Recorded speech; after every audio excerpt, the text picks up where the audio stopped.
Ababa banduye iyo ngwara tubafata mu migwi itatu. Ubwa mbere hariho ababa dusanze bafise iyo ngwara ariko atabimenyetso bafise. Abo rero turaheza tukaraba kuko hariho abifise ushobora gusanga aho babaye bashobora gukurikiza impanuro neza icyo twita confinement ntibashobore kwandutsa abandi. Abo turaheza tukabaha imiti bakayifatira muhira.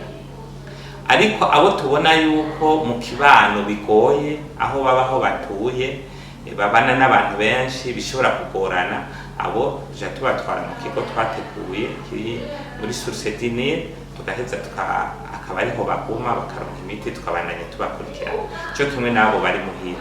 Ariko hariho umugwi wa gatatu usanga bafise arabo kwitabwaho cyane, atwovuga nk'abantu baba bafise imyaka isununuye cyane cyangwa bafise izindi ngwara, kuko bimaze kugaragara ko hari izindi ngwara iyo umuntu azifise iyo ngwara iheza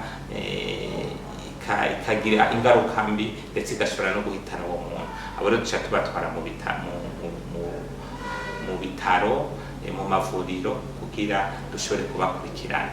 Hanyuma iruhande yaho rero abo banduye turaheza rero urumva ko bari mu kibano babana n'abantu, turaheza rero tugaca duheza tugapima abo bose bari mu kibano duhereye mu miryango yabo, abo babana ndetse naho bakorera, kuko iyi ntumbero niyo kugira abantu bose bashobora kuba bafise iyi ngwara bamenyekane tubakurikirane kugira ntibabandanye bandutse.